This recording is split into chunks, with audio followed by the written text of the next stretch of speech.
자, 오늘 하나님의 말씀 네 번째 질문입니다. 25절에 보면 이어서 인간의 한계에 대한 질문인데요. 25절은 두 가지를 질문하십니다. 누가 홍수를 위하여 물길을 터 주었으며, 두 번째 질문은 우레와 번개길을 내어 주었느냐라고 질문하십니다. 홍수의 위력과 인간의 한계인데요. 팔레스타인 지역에는 이제 이른 비와 늦은 비가 내릴 때가 있습니다. 그러면 이른 비와 늦은 비가 내리게 되면 이제 계곡을 만드는데 그 계곡을 흔히 와디라고 그렇게 불러요. 히브리 말로 와디라고 부르는데, 사진 한번 보도록 하시겠습니다. 실제로 이 계곡 가운데 서 있으면 굉장히 웅장합니다. 그게 이제 늦은 비나 이른 비가 와서 이렇게 이제 물길이 아래로 모여서 이 계곡을 형성하게 되는데요. 이 계곡을 사람이 만들 수가 있을까요? 만들지 못하죠. 삽과 곡괭이 가지고 이런 계곡을 만들지 못합니다. 실제로 여기 가운데 있으면 굉장히 웅장해요. 지난번에 성지 탐사를 갔을 때에 유대 광야에 있는 계곡입니다. 그러니까 다윗도 이 근처에서 양을 치고 또 이 주변에 수도원도 들어 있습니다. 어쨌든 사막이 주는 영성이 있고 사막이 주는 하나님의 은혜가 있는데, 이런 계곡에 물이 확 휩쓸려 가게 되면 그 홍수의 양도 엄청난 유력이지만 그 홍수가 막 밀려올 때 그게 버티고 이 두 팔을 벌려서 이 홍수를 막을 수 있겠느냐. 그리고 너가 후렴지를 보시면 누가 홍수를 위하여 물길을 터 주었으며, 이 홍수가 쫙 내려갈 때에 이렇게 계곡을 누가 만들 수 있겠느냐. 인간은 못하죠. 그런데 이렇게 자연 법칙으로 만드신 분은 누구시다? 하나님이다. 지금 이거를 하나님이 말씀하고자 합니다. 우리가 홍수하면 기억나는 홍수가 있죠. 어떤 홍수죠? 노아 홍수죠. 홍수하면 창세기 6장에 나오는 노아 홍수. 하늘에서 40일 주야를 엄청나게 비가 내리고 바다의 샘들이 터지고, 그러면 지구 전체가 지형이 다 바뀌었습니다. 그래서 창조과학자들은 이 홍수로 말미암아 그랜드 캐년도 만들어졌고, 실제로 그랜드 캐년을 갔다 오신 분들 계시나요? 갔다 오시면 그랜드 캐년의 그 깊이가 한 1000m가 되는 곳도 있다 그러잖아요. 그리고 이렇게 쭉 캐년의 계곡에 그 가운데 있으면 이건 사람이 만들 수 있는 게 아닙니다. 그래서 그 홍수로 말미암아 지구 지형이 판 구조가 바뀌어졌고, 왜냐하면 바다의 샘에서 이제 모든 물샘들이 다 터지고 화산이 터지고, 그러므로 지금의 불의 고리가 형성되었다라고 그렇게 주장하는 이 창조 과학자들이 있는데, 저는 상당히 설득력 있다고 저는 그렇게 생각합니다. 어쨌든 이런 계곡들을 이제 너가 이것을 만들 수가 있느냐라고 질문하신 것은 인간은 할 수가 없다. 그리고 이것을 만드신 분은 누구시다? 하나님이시다. 지금 이게 관한 질문이죠. 두 번째, 우레와 번개입니다. 우레는 번개가 칠 때 나는 소리를 말하죠. 흔히 인류의 최초의 전기를 번개라고 말을 합니다. 잘 아시다시피 구름 속에 이제 양전하와 음전하가 서로 마찰되면서 발생하는 것이 전기고, 그리고 이 전기가 한 27,000볼트에서 30,000볼트가 순간적으로 번쩍 만들어진다는 거잖아요. 그리고 여기서 마찰될 때 나는 소리를 우리는 이제 우레 전둥이라고 그렇게 말을 하는데, 우리가 볼 때는 하늘에서 버번쩍하고 꽝 하는 소리는 그냥 무심코 생각하면 그냥 흔히 있는 것처럼 보이지만, 그 가운데도 하나님의 기가 막힌 신묘막적한 물리적 법칙을 그렇게 두셔서 그것도 이제 필요하시니까 그거를 만드셨는데요.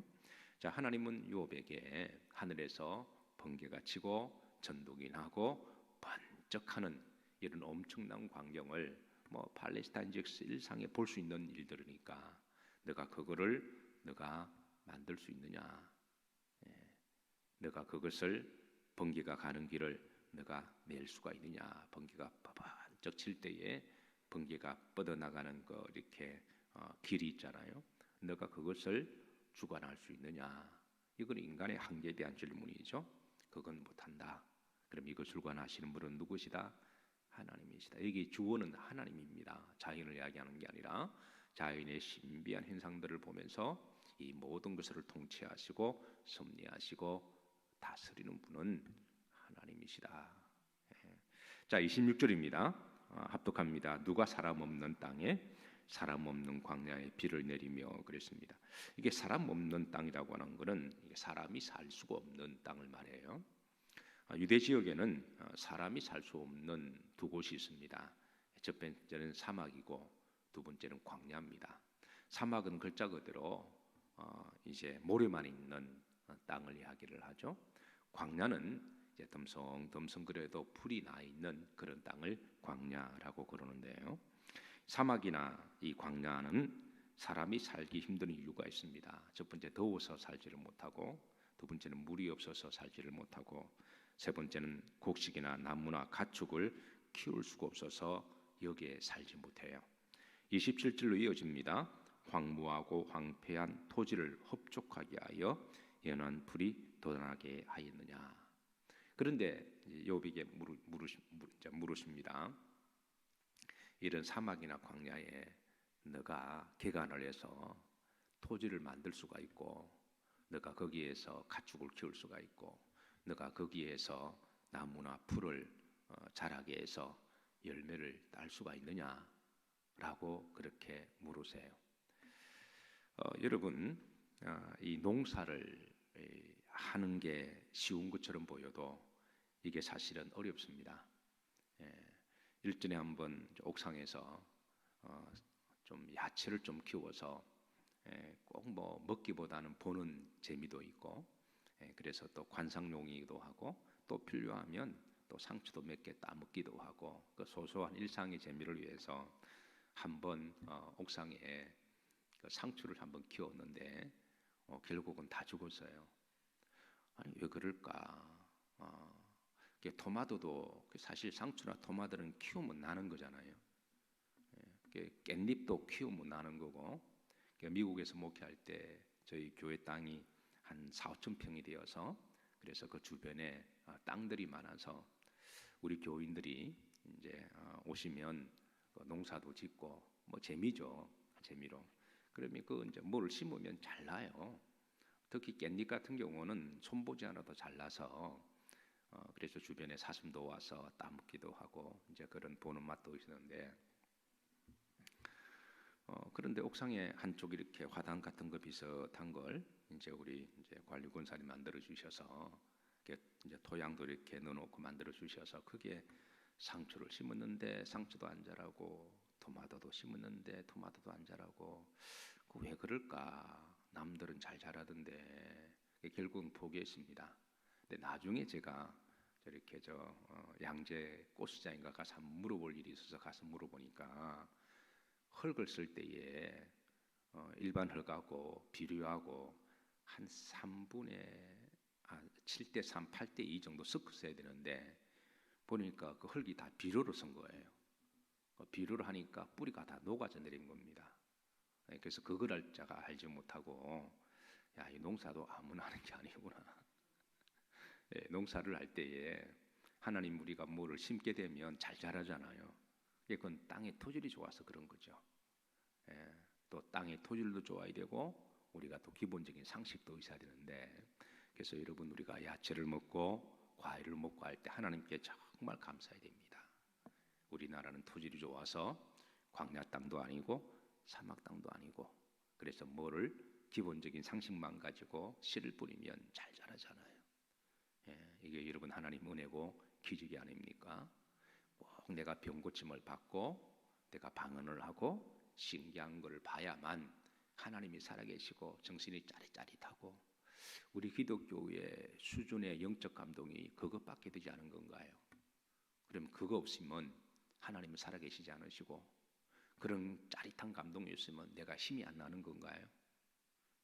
오히려 그보다 더 위대한 하나님의 놀라운 세심한 손길이 꽃들 속에서도 드러나고 땅을 통해서도 드러나고 아침과 저녁에 선세링 할 때, 선라이징 할 때 노을을 통해서도 드러나게 되고 우리가 사실은 은혜 받으려고 마음 먹으면 하나님의 주님의 높고 위대하신 기적들이 모든 것들이 다 기적이고 모든 것들이 다 은혜입니다.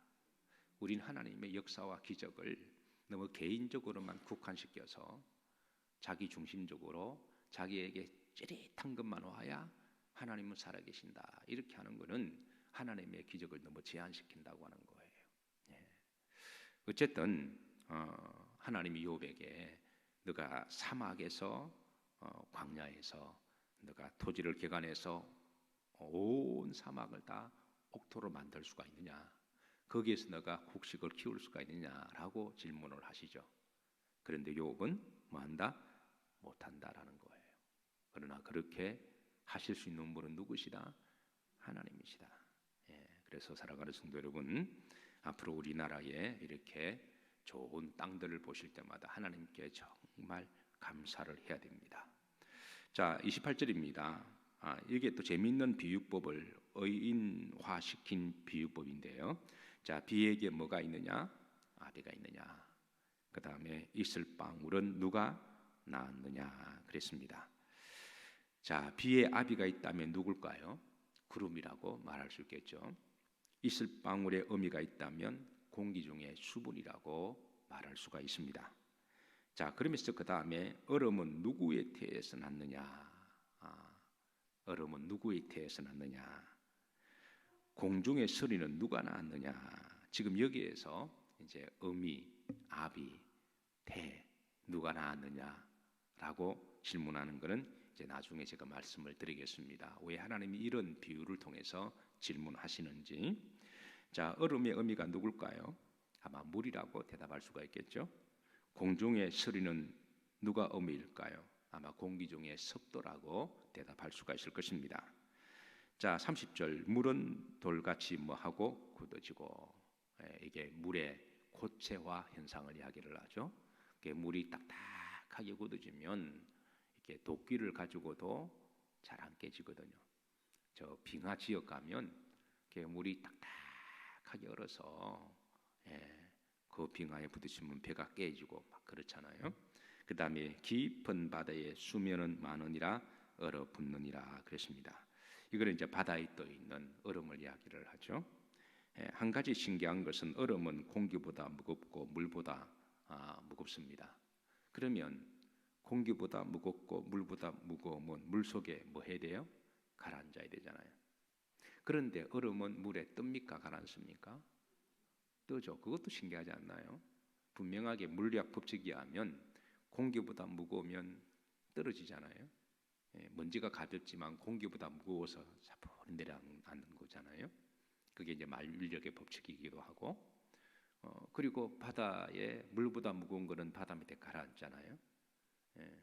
그런데 얼음은 공기보다 무겁고 물보다 무거운데 신기하게 떠요.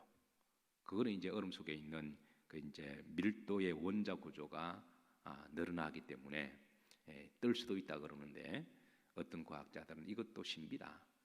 만약 얼음이 바다에 가라앉게 되면 바다의 모든 생명체는 살 수도 없고 고기가 어떻게 살겠어요? 그리고 물이 넘쳐서 지구를 덮어버리기 때문에 만약 저 북극에 남극에 있는 그 빙하들이 바다 속에 다 가라앉게 되면 지구의 물이 덮어버리고 사람이 살 수가 없는 거죠. 물고기도 살 수가 없고. 그런데 기가 막히게 그 빙하들이 떠 있잖아요. 그래서 이렇게 하신 분이 누구냐? 너가 그렇게 할 수가 있느냐? 할 수 없다는 거죠. 그런데 이런 물리적인 법칙을 만드시고 이것을 주관하시는 분은 누구시다? 하나님이시다. 근데 이제 재밌는 비유는요, 하나님이 물으시면서 28절입니다. 비에게 뭐가 있느냐? 아비가 있느냐? 있을 방울은 누가 낳았느냐? 어미가 누구냐? 태는 어디 있느냐? 라고 물으는 것은 이게 단지 어미 아비를 규정하려고 하는 게 아니라 이런 만물의 근원은 누구냐라는 물음입니다. 이 근원의 문제거든요. 본질의 문제. 그러니까 모든 만물의 근원은 누구신가요? 하나님이시죠. 지금 비, 이슬, 얼음을 말씀하는 게 아니라 이런 모든 만물을 만드시고 이 만드신 분은 어미가 되시고 아비가 되시는 거잖아요. 이거를 만드신 분이 누구냐? 이 근원적인 질문이고 이거는 창조에 대한 질문이고 여기에 대한 대답은 하나님이시죠. 자, 그렇다면 여러분을 만드신 분은 누구십니까? 물론 우리의 어미 아버지라고 말할 수가 있지만 그분은 우리에게 생명을 주신 육신의 통로고 우리에게 영혼을 만드시고 우리에게 생명을 주시고 만드신 분은 누구시다? 하나님이시다. 그렇다면 하루하루 우리가 살아가는 것 나의 생명의 주인 되시고 창조주 되신 하나님께 감사하고 그분의 영광을 위하여 살아가는 것이 마땅한 일이 아니겠습니까? 인간의 가장 가치 있고 의미 있는 일은 하나님의 영광을 위하여 살아가는 일입니다. 만약에 인간이 하나님의 영광을 위하여 살아가지 못하면 인간의 가장 가치 있는 삶을 상실하게 되는 것이고 의미 없이 인간이 살아가는 것이고 그리고 의미 없이 가치를 발견하지 못하고 살아가게 되면 나중에는 무의미한 삶을 살아가게 되고 무가치한 삶을 살아가게 됩니다. 그리고 그렇게 계속해 살아가다 보면 나중에는 그 자신의 가치가 없고 존귀함도 없고 의미도 없기 때문에 인생에 큰 갈등을 하게 되고 방황하게 되고 그리고 인간의 고난이나 죽음이 직면했을 때는 어떻게 이걸 견뎌내지를 못해요. 내가 그동안 잘못 살았구나.